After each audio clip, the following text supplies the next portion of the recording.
Up everybody, welcome to this video. In this tutorial I'm going to show you how to fix Brawlhalla app or Brawlhalla mobile this problem or these problems. So let's start. What you need to do, just open your settings of your device, open your settings of your phone and search for the game and click on it when you find it.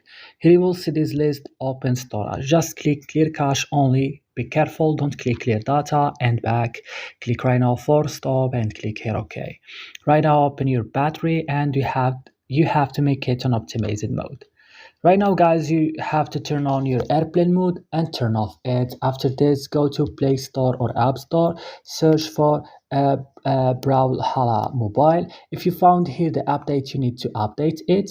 And right now the last step, just you need to restart your phone and then your problem will be solved. So I hope this video was helpful. Don't forget to like and subscribe in our channel and bye.